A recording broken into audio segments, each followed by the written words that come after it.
Hello दोस्तों, आपका स्वागत है। आज हम बात करेंगे रिचर्ड हैरिस की book the art of risk के बारे में, जिसमें हम दुनिया के लीडिंग रिस्क टेकर्स से सीख सकते हैं। आकाश एक छोटे शहर का आम इंसान था। उसकी जिंदगी रोजमर्रा की भागदौड़ में उलझी हुई थी। हर दिन ऑफिस जाना, शाम को घर लौटना और वीकेंड्स पर थोड़ा बहुत मौज मस्ती करना। लेकिन कहीं ना कहीं उसे अपनी जिंदगी अधूरी और बेजान सी लगती। उसकी लाइफ में एक मोनोटनी थी जो उसे अंदर से बेचैन करती थी। एक दिन आकाश की नजर एक बुक स्टोर के बाहर रखी किताबों के ढेर पर पड़ी। उसकी आदत थी कि हर नए साल पर वो खुद से कोई ना कोई रेजोल्यूशन लेता था। इस बार उसने तय किया था कि वो अपनी जिंदगी में कुछ एडवेंचरस करेगा, लेकिन समझ नहीं आ रहा था कि ये एडवेंचर कैसे लाना है। किताबों के ढेर को देखते हुए उसकी नजर एक किताब के टाइटल पर टक गई, द आर्ट ऑफ रिस्क। ये किताब तुरंत उसे आकर्षित कर गई। उसने उसे उठाया और पलटना शुरू किया। कुछ पन्ने पढ़ने के बाद ही उसने तय कर लिया कि ये किताब उसे खरीदनी है। उस रात आकाश ने अपनी रूटीन बदल दी। उसने टीवी बंद किया, फोन को साइलेंट पर डाला और आराम से बैठकर किताब पढ़ने लगा। पहला चैप्टर था एम्ब्रेस केयरफुली मैनेज्ड रिस्क। आकाश ने सोचा, यार ये तो बोरिंग सा टॉपिक लग रहा है, रिस्क के बारे में क्या खास सीखना है। लेकिन फिर भी उसने पढ़ना जारी रखा। धीरे धीरे रिचर्ड हैरिस के शब्द उसे अपनी ओर खींचने लगे। लेखक ने लिखा था, रिस्क लेने का मतलब ये नहीं कि आप अपनी जिंदगी को बेवजह खतरे में डाल दें। असली रिस्क टेकर वो होता है जो हर रिस्क को पहले एनालाइज करता है। आकाश को अचानक अपनी कॉलेज की एक घटना याद आई। उसके दोस्तों ने उसे बंजी जंपिंग के लिए बुलाया था, लेकिन डर के मारे उसने मना कर दिया। लेकिन उसका दोस्त अर्जुन गया। बाद में अर्जुन ने बताया कि बंजी जंपिंग कंपनी ने पहले से हर सेफ्टी मेजर तैयार कर रखे थे। उस वक्त आकाश ने सोचा था कि अर्जुन पागल है, लेकिन अब आकाश समझ रहा था कि अर्जुन ने रिस्क लिया जरूर था, लेकिन वो कैलकुलेटेड रिस्क था। आकाश को एहसास होने लगा कि वो अपनी पूरी लाइफ कंफर्ट जोन में ही जी रहा था। हैरिस के शब्द जैसे सीधे उससे बात कर रहे थे। आकाश, तुमने कभी कोई बड़ा रिस्क नहीं लिया। क्या तुमने कभी सोचा कि अगर तुमने कैलकुलेटेड रिस्क लेना शुरू किया तो तुम्हारी जिंदगी कितने बदल सकती है। किताब में एक पर्वतारोही की कहानी भी थी जिसने माउंट एवरेस्ट पर चढ़ने के लिए सालों तक तैयारी की। उसने हर कदम पर अपने डिसीजंस को प्लान किया और रिस्क मैनेज किया। यही वजह थी कि वो सफल हुआ। आकाश ने किताब बंद की और खुद से सवाल किया, क्या मैं भी ऐसा कुछ कर सकता हूँ? उसने अपनी आंखें बंद की और पूछा, मेरा सबसे बड़ा डर क्या है? जवाब आया, फेलियर। आकाश को एहसास हुआ कि वो हर चीज को इसलिए टालता है क्योंकि उसे फेलियर का डर है।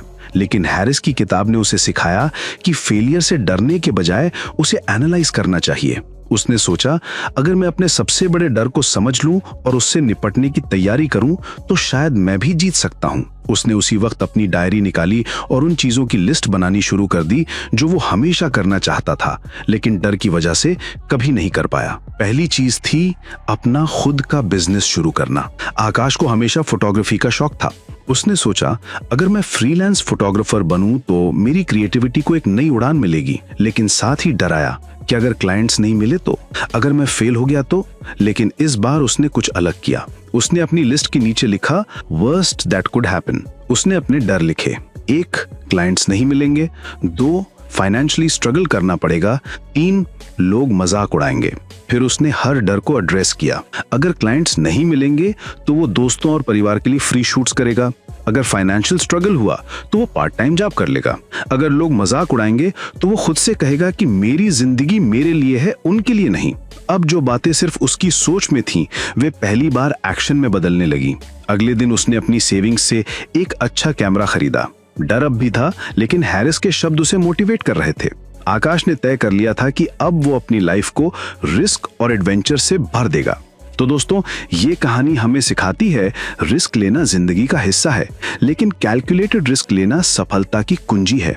क्या आप अपनी लाइफ में वो एक रिस्क लेने को तैयार हैं जो आपकी जिंदगी को बदल दे? अब आप पर है, पहला कदम कब उठाना है। Confidence comes from preparation. Akash ने अपने छोटे से शहर के गार्डन में जाकर प्रैक्टिस शुरू की। उसने नेचर के शॉट्स लिए, बच्चों की कैंडिड फोटो खींची और धीरे धीरे उसे महसूस हुआ कि फोटोग्राफी ही उसकी असली कॉलिंग है। कुछ हफ्तों बाद उसके एक पहले के दोस्त की शादी थी। अचानक दोस्त ने कहा, आकाश, हमारे शादी के फोटोग्राफर ने लास्ट मिनट पर मना कर दिया, क्या तुम हमारी कुछ तस्वीरें ले सकते हो? आकाश के मन में एक पल के लिए झिझक आई। उसने सोचा, मना कर दूं, लेकिन तभी उसे हैरिस की किताब का पहला लेसन याद आया, रिस्क को केयरफुली मैनेज करें। उसने खुद से कहा, तैयारी तो मैंने की है, वर्स्ट केस क्या हो सकता है? अगर फोटो अच्छी नहीं आई तो लोग चिल्लाएंगे, लेकिन कम से कम सीखने का मौका तो मिलेगा। उसने हिम्मत जुटाई और हाँ कह दिया। शादी में उसने दिल से फोटोग्राफी की। जब तस्वीरें एडिट करके दोस्त को भेजी तो दोस्त का जवाब उम्मीद से बढ़कर था। दोस्त ने कहा, आकाश ये तो कमाल की है, तुमने तो प्रोफेशनल्स को भी पीछे छोड़ दिया। उस दिन आकाश ने जाना कि रिस्क लेना अपनी लाइफ को खतरे में डालना नहीं होता। इसका मतलब होता है अपने डर को फेस करना और तैयारी के साथ उसे हराना। कहानी यहीं खत्म नहीं होती, ये तो बस शुरुआत थी। आकाश के मन में अब कई नए सवाल और सपने थे। किताब उसके लिए महज एक किताब नहीं रही, बल्कि एक साथी बन गई जो हर कदम पर उसे गाइड कर रही थी। पहले लेसन से मिले आत्मविश्वास ने उसकी लाइफ में नई ऊर्जा भर दी थी। अब वो हर दिन उस किताब का नया पन्ना पलटने के लिए उत्साहित रहता था। एक शाम खाना खाने के बाद उसने किताब खोली। उसकी नजर दूसरे लेसन पर पड़ी, द इम्पोर्टेंस ऑफ रेजिलियंस। आकाश ने सोचा, रेजिलियंस की मुझे क्या जरूरत है, लेकिन जैसे जैसे उसने पढ़ना शुरू किया उसकी सोच बदलने लगी। किताब में लिखा था, रेजिलियंस सिर्फ मुश्किल समय में नहीं बल्कि रोजमर्रा की जिंदगी में भी काम आता है। कॉलेज के दिनों की एक घटना उसके दिमाग में ताजा हो गई। उसने एक डिबेट कंपटीशन में हिस्सा लिया था। उसे अपनी बात पर पूरा भरोसा था, लेकिन जैसे ही वो स्टेज पर पहुंचा उसके पैर कांपने लगे, उसकी आवाज लड़खड़ा गई और वो अपनी पूरी स्पीच भूल गया। तब से उसने पब्लिक स्पीकिंग से तौबा कर ली थी। लेकिन इस बार आकाश ने सोचा, अगर मैं उस असफलता से सीख लूं तो शायद मैं बेहतर बन सकता हूं। अगले दिन ऑफिस में मीटिंग थी। जब बॉस ने पूछा कि कौन अपनी टीम का अपडेट देगा तो आकाश ने धीरे से हाथ उठा दिया। सभी उसे देखकर चौंक गए। आकाश खुद भी नर्वस था, लेकिन उसने मन ही मन कहा कि डर को फेस करो, अगर आज फेल हुआ तो अगली बार बेहतर करूंगा। उसने धीरे धीरे बोलना शुरू किया। उसकी आवाज भले ही धीमी थी, लेकिन आत्मविश्वास धीरे धीरे बढ़ने लगा। जब उसने खत्म किया तो बॉस ने मुस्कुराते हुए कहा, good job Akash, that was clear and precise. उस दिन आकाश को एहसास हुआ कि असफलता का डर हमारी कल्पना में ज्यादा बड़ा होता है। असलियत में जब हम उसका सामना करते हैं तो वो उतना मुश्किल नहीं लगता। हैरिस की किताब में एक पर्वतारोही की कहानी थी। उसने कई बार ऊंचाइयों पर चढ़ने की कोशिश की, लेकिन हर बार असफल हुआ। हर असफलता के बाद वो और मजबूत बनकर खड़ा हुआ। आखिरकार उसने अपनी मंजिल हासिल की। आकाश ने ये एनोलॉजी दिल से समझी। उसने खुद को छोटे छोटे चैलेंज देना शुरू किया। एक दिन उसके दोस्त अर्जुन ने उसे ट्रैकिंग के लिए बुलाया। आकाश को ऊंचाई से डर लगता था। उसने मना करना चाहा, लेकिन उसे हैरिस की बात याद आई कि कंफर्ट जोन हमें कमजोर बनाता है, बाहर निकलो और अपनी ताकत को पहचानो। आकाश ने ट्रैकिंग का फैसला किया। रास्ता आसान नहीं था, कहीं खड़ी चढ़ाई थी तो कहीं संकरा रास्ता। एक जगह आकर उसका डर बढ़ गया। उसके पैर कांप रहे थे। अर्जुन ने कहा, अगर गिरने का डर है तो बस अगले कदम पर फोकस करो, ऊंचाई मत देखो। आकाश ने धीरे धीरे चढ़ना शुरू किया। हर कदम के साथ उसका डर कम होता गया। जब वो ऊपर पहुंचा और चारों तरफ का नजारा देखा तो उसे ऐसा लगा जैसे उसने अपने डर को पीछे छोड़ दिया हो। आकाश की ये कहानी हमें सिखाती है कि तैयारी और आत्मविश्वास के साथ हम किसी भी डर का सामना कर सकते हैं। डर को फेस करो, उसे कंकर करो, यही असली सफलता है। आकाश की कहानी आत्मविश्वास, दृढ़ता और साहस का सफर है। ट्रैक से वापस आते वक्त आकाश को महसूस हुआ कि रेजिलियंस का मतलब सिर्फ फिजिकल स्ट्रेंथ नहीं बल्कि मेंटल स्ट्रेंथ भी है। अगर उसने बीच रास्ते में हार मान ली होती तो वो कभी उस खूबसूरत नजारे को नहीं देख पाता। अब आकाश की सोच पूरी तरह बदल चुकी थी। वो हर छोटी या बड़ी चुनौती को एक अपॉर्चुनिटी की तरह देखने लगा। उसने अपनी फोटोग्राफी को और भी गंभीरता से लेना शुरू कर दिया। कुछ लोग उसके काम की तारीफ करते थे तो कुछ आलोचना भी करते थे। पहले वो आलोचनाओं से परेशान हो जाता था, लेकिन अब वो इसे एक सीखने का अवसर मानने लगा। कुछ महीनों बाद एक बड़े फोटोग्राफी कंपटीशन की घोषणा हुई। आकाश को लगा ये मेरे लिए एक बेहतरीन मौका हो सकता है, लेकिन जब उसने सुना कि कंपटीशन में कई नामी फोटोग्राफर हिस्सा ले रहे हैं तो उसका आत्मविश्वास डगमगाने लगा।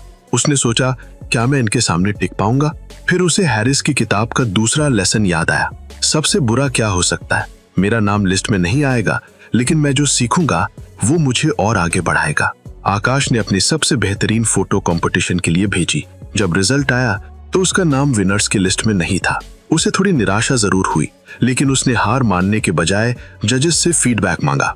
जब फीडबैक मिला तो उसने देखा कि उसकी फोटो में लाइटिंग और कॉम्पोजिशन में सुधार की जरूरत थी। उसने उसी दिन से उन चीजों पर काम करना शुरू कर दिया।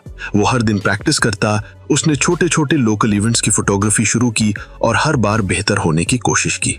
हैरिस की किताब का ये लेसन अब उसकी जिंदगी का हिस्सा बन चुका था। उसने महसूस किया कि रेजिलियंस सिर्फ बड़ी असफलताओं के लिए नहीं बल्कि हर रोज की छोटी छोटी चुनौतियों के लिए भी जरूरी है।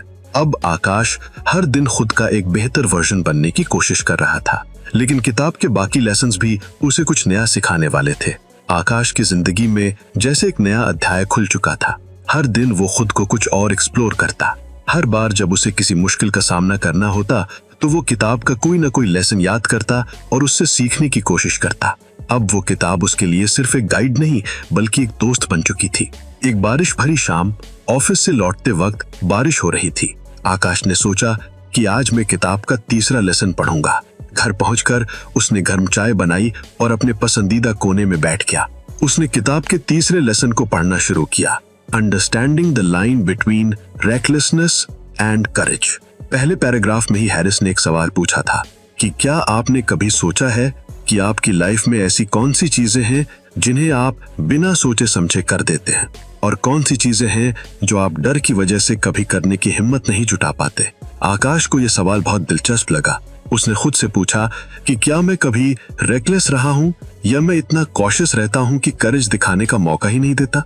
हैरिस ने लिखा था कि करेज और रेकलेसनेस के बीच बहुत बारीक रेखा होती है। कई बार हम दूसरों के एक्शंस को रेकलेस मान लेते हैं जबकि उनके लिए वो कैलकुलेटेड रिस्क होते हैं। ये सब इंसान के माइंडसेट और प्रिपरेशन पर निर्भर करता है। आकाश को अचानक अपने दोस्त अर्जुन की याद आई। अर्जुन वही था जिसने उसे ट्रैकिंग पर ले जाने की जिद की थी। अर्जुन अक्सर हाई रिस्क एडवेंचर्स करता रहता था, paragliding, scuba diving, skydiving. Akash को हमेशा लगता था कि अर्जुन बेवजह अपनी जान खतरे में डालता है, लेकिन अब उसे एहसास हुआ कि शायद अर्जुन रेकलेस नहीं था, वो अपनी लिमिट्स को एक्सप्लोर कर रहा था। इस सोच ने आकाश को अपने एक्शंस को पुनर्विचार करने पर मजबूर कर दिया। उसने सोचा कि मैं अपने डर को कवर अप करने के लिए दूसरों के करेज को रेकलेस मानता हूँ, लेकिन सच ये है कि मैं खुद कभी अपनी लिमिट्स को पुश करने की कोशिश ही नहीं करता। अगले कुछ दिन आकाश ने इंट्रोस्पेक्शन में बिताए। उसने अपनी डायरी में 2 कॉलम बनाए। पहले कॉलम का नाम रखा करेज और दूसरे का नाम रखा डर। अब वो हर दिन अपने लिमिट्स को पुश करने और नए नए चैलेंज लेने के लिए तैयार था। आकाश ने अपनी जिंदगी में एक नई शुरुआत की थी। उसने सीखा कि डर सिर्फ एक मानसिक बाधा है जिसे प्लानिंग और प्रिपरेशन के साथ हराया जा सकता है। अब वो हर दिन हर पल खुद को बेहतर बनाने के सफर पर था।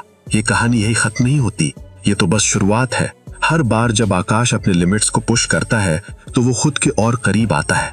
आकाश ने खुद को एक बार फिर सोचते हुए पाया कि उसकी जिंदगी के फैसले डर और बिना सोचे समझे लिए गए निर्णयों के इर्द गिर्द घूमते रहे थे। वो ना तो कोई कैलकुलेटेड रिस्क ले रहा था और ना ही अपने जीवन को नए तरीके से एक्सप्लोर कर रहा था। हैरिस की किताब में एक स्टंट पायलट की कहानी थी। वो पायलट हर दिन ऐसे खतरनाक स्टंट करता था जो किसी को भी रेकलेस लग सकते थे, लेकिन हर स्टंट से पहले वो अपनी सुरक्षा का पूरा ध्यान रखता था और इमरजेंसी लैंडिंग के लिए प्लान तैयार रखता था। ये सुनकर आकाश को समझ आया कि करेज और रेकलेसनेस के बीच फर्क केवल माइंडसेट और तैयारी का होता है। इस बात ने आकाश को सोचने पर मजबूर कर दिया। उसने खुद से पूछा, क्या मैं अपने डर को छुपाने के लिए दूसरों के साहस को रेकलेस मानता हूँ? कुछ ही दिनों बाद आकाश को ऑफिस में एक बड़ा प्रोजेक्ट लीड करने का मौका मिला। ये एक बड़ा रिस्क था। अगर प्रोजेक्ट फेल हो जाता तो पूरी टीम को इसका खामियाजा भुगतना पड़ता। पहले तो आकाश पीछे हटने को तैयार था, लेकिन फिर उसने अपने डर को परखा। उसने खुद से कहा, ये डर मुझे रोक रहा है, लेकिन क्या ये सच में रेकलेस होगा या फिर ये कैलकुलेटेड रिस्क हो सकता है? इस बार उसने आगे बढ़ने का फैसला किया। उसने अपनी टीम के साथ मिलकर हर छोटे बड़े खतरे की प्लानिंग की। शुरुआत में कई मुश्किलें आईं, लेकिन आकाश ने हर फीडबैक को सकारात्मक रूप से लिया। आखिरकार प्रोजेक्ट सफल रहा और कंपनी को अच्छा मुनाफा हुआ। उसने सीखा कि करेज का मतलब केवल जोखिम लेना नहीं है, इसका अर्थ है अपने डर को समझना, अपनी ताकत पहचानना और सही तरीके से निर्णय लेना। कुछ समय बाद अर्जुन ने उसे फिर से स्काई डाइविंग के लिए आमंत्रित किया। ऊंचाई का डर अभी भी आकाश के दिल में था, लेकिन इस बार वो पीछे हटने वाला नहीं था। उसने अर्जुन से पूछा, तुम्हें डर नहीं लगता? अर्जुन मुस्कुराकर बोला, डर लगता है, लेकिन मैं अपनी तैयारी चेक करता हूँ। अगर मैंने सब सही किया है तो डरने की जरूरत नहीं। आकाश ने खुद को तैयार किया। उसने कंपनी के सेफ्टी रिकॉर्ड्स चेक किए, प्रशिक्षकों से बात की और पूरी जानकारी जुटाई। प्लेन से कूदने का पल आया तो उसका दिल तेजी से धड़क रहा था, लेकिन जैसे ही उसने खुद को हवा में महसूस किया, डर गायब हो गया। वो पल उसकी जिंदगी का सबसे शानदार अनुभव था। नीचे उतरने के बाद आकाश ने महसूस किया कि उसने अपने कंफर्ट जोन को पीछे छोड़ दिया है। उसने सीखा कि करेज और रेकलेसनेस का फर्क सिर्फ माइंडसेट में है। अगर तैयारी सही हो तो हर चुनौती एक एडवेंचर बन जाती है। अब किताब का अगला अध्याय लर्निंग फ्रॉम फेलियर उसकी जिंदगी में एक नया सबक लेकर आया।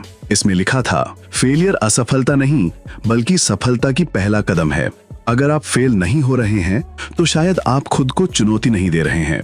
आकाश ने अपनी पिछली असफलताओं को याद किया। उसने अपनी डायरी में लिखा था, डिबेट प्रतियोगिता में हार, सीखा तैयारी और आत्मविश्वास में कमी। 2 फोटोग्राफी प्रतियोगिता में हार, सीखा लाइटिंग और कॉम्पोजिशन को बेहतर बनाना। अब आकाश ने ठान लिया कि वो असफलता को एक सीखने का अवसर मानेगा। कुछ ही समय बाद एक फोटोग्राफी प्रदर्शनी में किसी ने उसकी तस्वीर की आलोचना की। पहले तो उसे बुरा लगा, लेकिन फिर उसने उस आलोचना को स्वीकार किया। उसने अगले सप्ताह केवल कॉम्पोजिशन पर काम किया और धीरे धीरे उसकी तस्वीरें और बेहतर होती गई। एक दिन अर्जुन ने उसे 100 किलोमीटर की साइकिलिंग मैराथन में हिस्सा लेने के लिए कहा। आकाश डरा हुआ था, लेकिन उसने सोचा, अगर मैं फेल हो गया तो क्या, कम से कम मुझे अपनी सीमाओं का पता तो चलेगा। मार्ग कठिन था। 75 किलोमीटर के बाद उसके घुटने जवाब देने लगे थे, लेकिन वो गर्व महसूस कर रहा था। उसने अर्जुन से कहा, मैंने भले ही फिनिश लाइन पार नहीं की, लेकिन मैंने अपनी ताकत को पहचान लिया है। अगली बार मैं जरूर पूरा करूंगा। हैरिस की किताब के सबक अब आकाश के जीवन का हिस्सा बन चुके थे।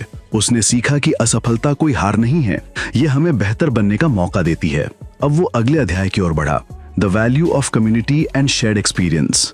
इसमें लिखा था, कोई भी अकेले सफल नहीं होता, हर साहसी व्यक्ति के पीछे एक मजबूत कम्युनिटी होती है।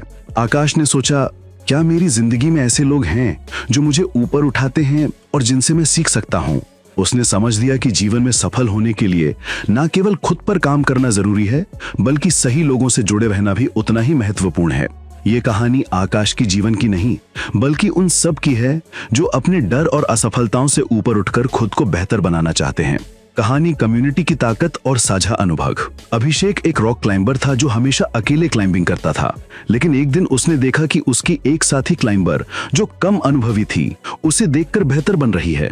उन्होंने मिलकर क्लाइंबिंग की और एक दूसरे से सीखते हुए एक ऊंची चोटी पर चढ़ने में कामयाबी हासिल की। ये कहानी अभिषेक के दिल को छू गई।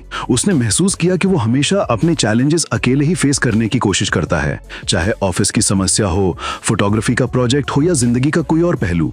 लेकिन अब उसे समझ आया कि शायद वो दूसरों से मदद मांगने में झिझक है। उस दिन अभिषेक ने फैसला किया कि अब वो अपने आसपास के लोगों से जुड़ने की कोशिश करेगा। उसने अपने फोटोग्राफी ग्रुप में ज्यादा एक्टिव होकर हिस्सा लेना शुरू किया। वहां उसने नए लोगों से मुलाकात की जिनके पास अलग अलग पर्सपेक्टिव और टेक्निक्स थीं। एक दिन ग्रुप ने एक आउटडोर फोटोग्राफी ट्रिप प्लान की। जिरेक थी एक पुराना गांव जहां लाइट और शैडो का खेल बेहद चैलेंजिंग था। पहले तो अभिषेक ने सोचा कि वो अकेले जाएगा और अपनी तस्वीरें क्लिक करेगा, लेकिन फिर उसने खुद से कहा, अगर मैं दूसरों के साथ रहूंगा तो शायद कुछ नया सीखने को मिलेगा। वहां पहुंचने के बाद अभिषेक ने देखा कि हर फोटोग्राफर का अपना अलग तरीका था। कोई कॉम्पोजिशन पर ध्यान दे रहा था तो कोई सिर्फ ब्लैक एंड व्हाइट शॉट्स ले रहा था। अभिषेक ने उनसे बात की और उनकी टेक्निक्स को ऑब्जर्व किया। उसने महसूस किया कि उनके साथ साथ काम करने से उसकी सोच और फोटोग्राफी स्टाइल में काफी सुधार हो सकता है। उस दिन एक सीनियर फोटोग्राफर ने उसे सलाह दी, कभी कभी तस्वीर में इम्परफेक्शन ही उसे खास बनाती है। हर बार सिमेट्री या परफेक्शन के पीछे मत भागो। ये सुनकर अभिषेक का नजरिया बदल गया। उसने उस दिन कुछ इम्परफेक्ट लेकिन पावरफुल तस्वीरें क्लिक की जो बाद में काफी सराही गईं। हैरिस ने किताब में लिखा था, a community isn't just a safety net, it's a source of inspiration and growth. ये लाइन अभिषेक के दिमाग में बार बार गूंज रही थी। तो दोस्तों, ये थी द आर्ट ऑफ रिस्क के एक और सबक की प्रेरणादायक कहानी, जिसमें हमने जाना कि कम्युनिटी और साझा अनुभव किस तरह हमारी जिंदगी को बेहतर बना सकते हैं। अभिषेक ने हमें सिखाया कि अकेले चलने से बेहतर है साथ मिलकर बढ़ना।